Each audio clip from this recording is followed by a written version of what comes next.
どうもこんにちは、川口の健です。今日はナンバーズコレクションの制作を始めます。ナンバーズコレクションはキシザワークのブランドを始めた当初からやっている、僕が作りたいな、見てみたいなと思う靴を実際に靴の形に具現化するというもので、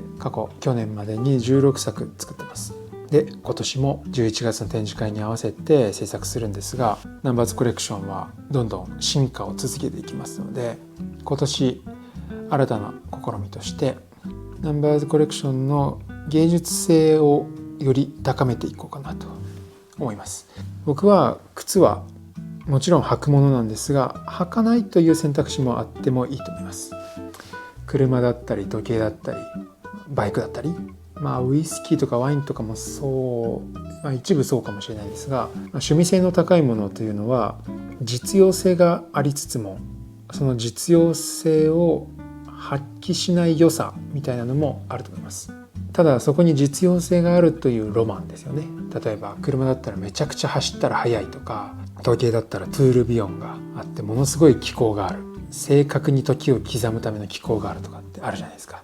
でも正直現代において時計の機構そんなに必要ないですよね。デジタルがあるんで。車もめちゃくちゃ速いからじゃあ公道で速く走るかってそうでもないので、そういった感じで実用性があるっていうところにロマンがあると思うんですね。だから僕はそれをちょっと靴で表現したいなというのがナンバーズコレクションで、ただどうしても靴やっぱり履くこと考えるとデザインでも制約がありますし、履き心地の面も考えるといろいろな制約が出てきてしまいます。なので靴の形をしていて、そして履ける靴のようにめちゃくちゃこだわって作るんですけど、鑑賞用という芸術品として、彫刻作品として制作するというのを今年から始めたいと思います。もちろん今まで通りの履ける、そして見たことないデザインだったり、僕が見てみたいデザインだったりっていうのを作り出していくものも並行してやっていきます。今回制作するナンバーズコレクションナンバー18ですね。これは彫刻作品としての靴です。したがって片方しか作りません。これはですね、先日行われたワールドチャンピオンシップスオブシューメイキングの影響も結構大きいんですが、やっぱりあの靴って、あの靴は片方だけ作る技術を凝らしてデザインを最大限高めて履き心地は無視して制作するというもので、あれでしかできないことっていうのがあったので、それを一人チャンピオンシップ的に制作したいと思います。なのでチャンピオンシップのレベル、それ以上のものを作っていきます。今回の動画はアッパー制作をします。で、片方だけなので非常にパーツは少なくはないんですね。実は多いんですが、ナンバー18用に新しく作ったものすごく抑揚のあるダイナミックな木型なんですが、ここに書いてあるようにホルス。今回18のテーマはホルスですね。エジプト神、天空の神ホルス。制作していく過程でなぜホルスなのかというところは分かっていただけるかと思います。アッパー制作に使う革はこれミュージアムカーフのネイビーですね。ホルスって何が元になっているかというとハヤブサなんですね。ハヤブサは青みがかったグレーの羽毛をしていまして、エジプトのホルスの壁画もネイビーっぽい色合いなのでネイビーです。そして今これ木型に革つり込んであるんですけど、これライニングですね。あらかじめライニングだけつり込んで癖付けをしてあります。めちゃくちゃ抑揚のある木型なので、そしてライニング1枚で取るので、あらかじめ癖付けをしておかないとこの辺の甲周りの立体感が綺麗に出ないと思うので、水につけてつり込んで、そして乾いた状態ですね。アッパーの裁断からやっていきます。ちなみにミュージアムカーフは今回ムラっていうのは正直そんなに重要ではないんですが、この質感と色合いがものすごく好きなのでこれを使います。ミュージアムカーフは正式名称はイルチアラディカっていう革ですね。こんな風にムラ感のある革でめちゃくちゃ透明感があって綺麗です。これを荒立ちですね。型紙をなぞって粗くカットするまでやっておきました。で、裁断からやりたいところなんですが、この一番中心となるバンプパーツですね。これも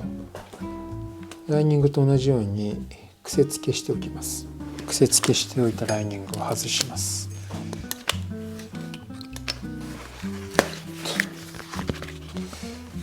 こんな感じでライニング外しても木型の通り立体感を維持しています。このバンプパーツの裏に水をつけます。水がっつり染み込ませてもいいんですが、それだとかなり乾きが遅くなっちゃうので、甲の立体感の癖付けに必要なだけ水をつけます。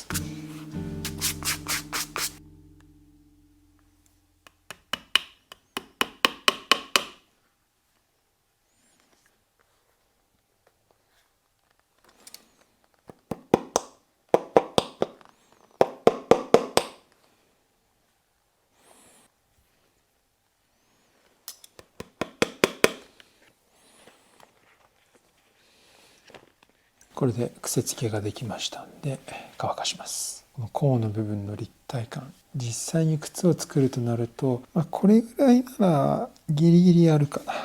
な。木型を履けるようにってなるとやっぱりどうしてもかっこよさと美しさと履き心地のせめぎ合いっていうのは結構難しいところで、もちろんそれをどっちも両立させるっていうのが課題、腕の見せ所なので、もうそこをひたすら追求してるんですが、もちろんその人それぞれ足型もありますので、コンセプトカー的な実際に使いやすいのかみたいな、そういうところは一旦無視して理想的な美しいと思う形を表現する、そんな木型ですね。木型に癖付けしてこんな風に立体感が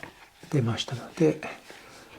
裁断していきます。今は釘を打つために余分に皮を取った状態だったので、ぴったりの線で切ります。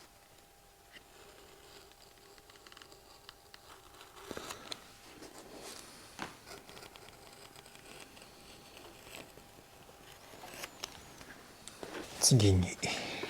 このホルスの最大の特徴ですね、羽、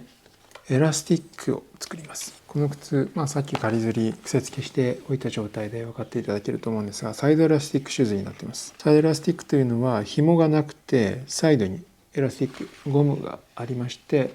履くときにこうゴムの部分が伸び縮みすることによって履けるというものなんですが、実際は履かない靴なんですが、しっかりそういった機能も靴らしく機能するという前提の上で作っていきたいので、サイドエラスティックの部分もかなり作り込みます。で、特徴的なサイドエラスティックですね。僕はいろいろデザインを眺めているうちに思いついたんですが、おそらく僕は見たことはないですね。羽のようなエラスティックを作りたいと思います。これが羽のパーツですね。言うなれば羽毛です。で、羽毛は裏表組み合わせるので、外側5枚内側5枚の羽がついて、それが裏表なので20枚のパーツがあります。これ羽なんですが薄くついてあります。で、これだけだとかなりペラペラになっちゃうので、硬い皮を貼り合わせます。そして貼り合わせる時に少し立体感を出すような感じで貼りますね。曲げ張りですね。2枚貼り合わせるメリットっていうのはここにあって、皮の厚み出せるっていうのはもちろんそうなんですけど、2枚をこう曲げながら貼ることによって少し立体的な感じにすることができます。このホルスのエラスティックは非常に独特な形状なのでペラペラしやすいですね。それを補うために皮を2枚貼り合わせて厚みを出して立体的にするということですね。この2枚の皮それぞれ薄くすいてあります。薄くすいたものをあえて2枚貼り合わせます。こんな感じで少し立体的になるように貼ってます。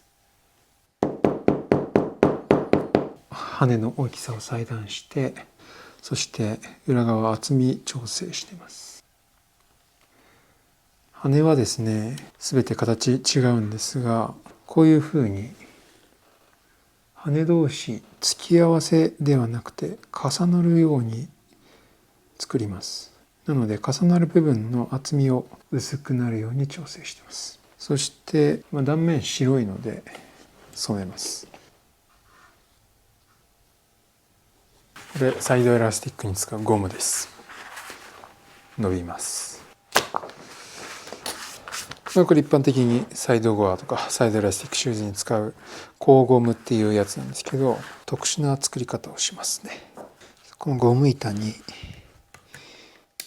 ゴムを固定します。そして伸ばします。ぐっと引き伸ばした状態で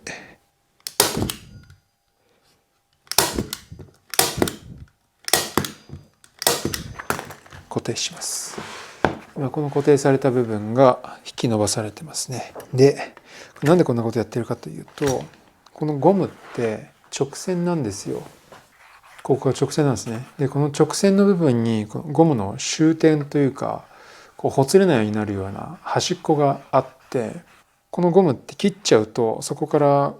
中に入ってるいっぱい細いゴムが編み込まれてるんですけど、それがほつれていっちゃうんですね。なのでこのまっすぐで使うしかないんですよ。ただ今回のデザインの羽の部分って、このトップラインの部分がかなり曲線的で、それがこのホルスのデザインにかなり重要なので、なんとかしてゴムを曲げたいというか、このゴムのトップラインを曲線にしたいんですね。なので、説明するよりやる方が早いと思うのでやります。今ここに曲線のラインが書いてありますので、この伸ばした状態で切ります。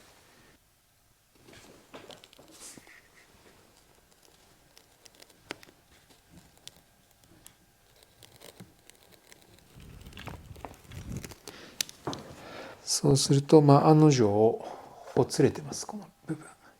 触るとポロポロ取れてきちゃいます。で、このままでは使えないので、トップラインに革を貼り付けます。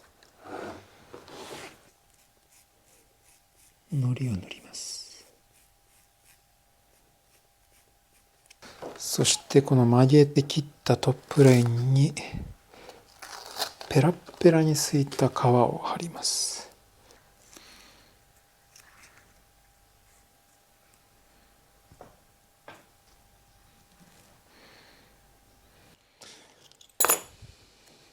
そしてこの貼った革をトップラインをカバーするように折り込みます。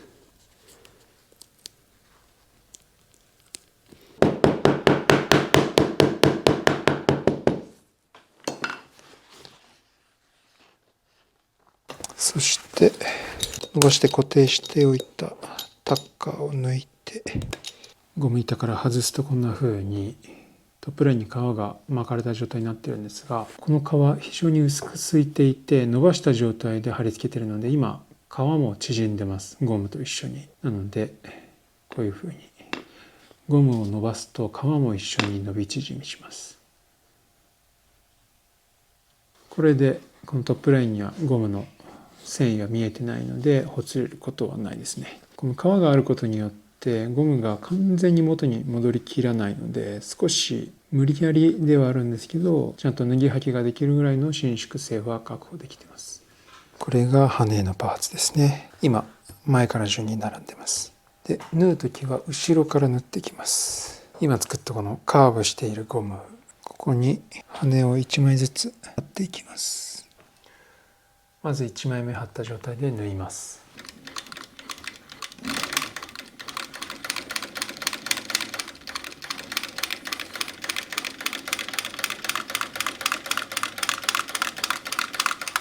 そして今縫った1本目の縫い目を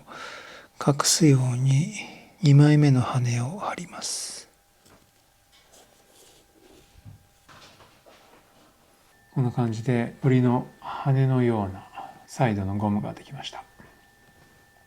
ミシンは全部隠れるところで縫っているので、この状態で縫い目は見えてないですね。この1枚目の縫い目は後で隠れます。かなり立体的な独特のエラスティックです。次にキャップ部分ですね。くちばし、そして降り注ぐ太陽の光、羽をイメージさせるような超細かいステッチを縫っていきます。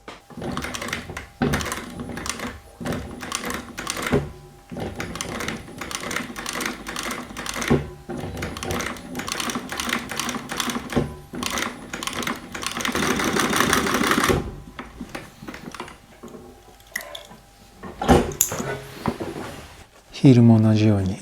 天空から注ぐ太陽の光と羽を表す黄金のステッチを入れます。通常紳士靴、婦人靴でも使わないかなっていうぐらいの細い絹糸です。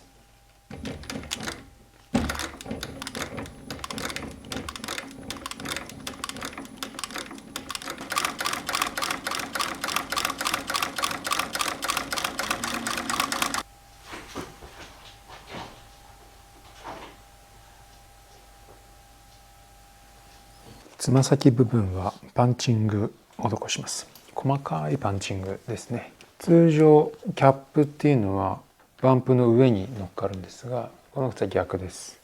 バンプがキャップの上に乗っかります。カウンターも同様ですね。通常とは上下が逆転しています。非常に細かい作業というか細かいデザインは通常作る靴に比べて少しのズレがものすごく目立つので、とても気を使います。靴のデザインは細かくすればいいっていうものではないので、今回このホルスは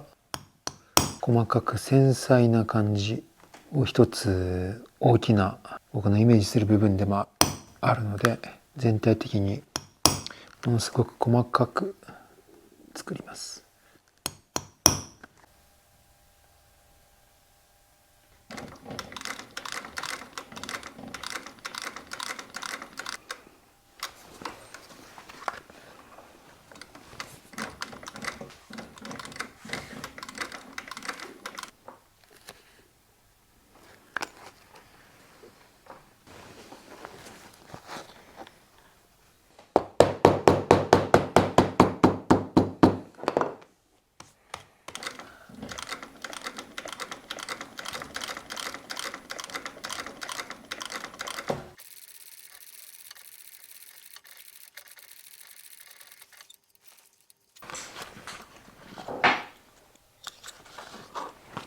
これでカウンターとキャップが組み上がりましたので、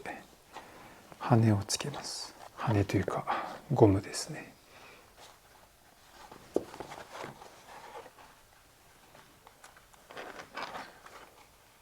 ゴムの部分はどうしても段差ができちゃうので、斜めにすいた皮を貼って段差を吸収というかスロープみたいな感じで緩やかに葉っぱの皮まで下がっていくような形にします。これで癖付けしておいたライニングと組み合わせます。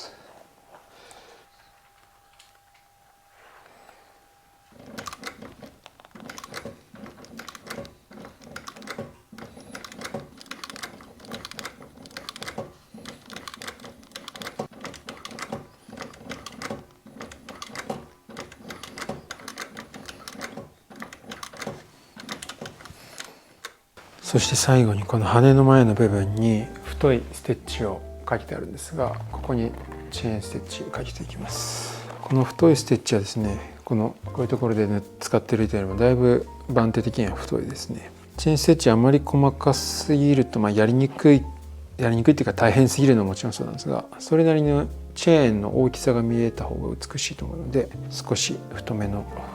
糸でやります。ミシンで縫った後に手縫いで飾りの糸を絡めていってチェーンを作ります。僕の中ではこの太いステッチはなんていうか王冠的なイメージですね。この部分尖らしてるんですね、センター。これかなり実は特徴的なんですけど、こうカクカクカクっていうこういうラインを強調するようにこの太いステッチ入れてます。この靴はチャンピオンシップで制作したローファーを自分で超えようと思ってる靴なので、デザインはローファーじゃないですけど、ある意味あれを超えるような靴を作ろうと思ってますので、別にチェーンステッチやらなきゃいけないわけじゃないんですけど、あの靴にはチェーンステッチをかけたのも結構特徴だったので、オマージュというか少しデザイン的に共通しているポイントとして、この端っこから一歩下がったところにチェーンステッチ、そしてこういった角張らせた特徴的なデザインのラインなんかをあえてやってます。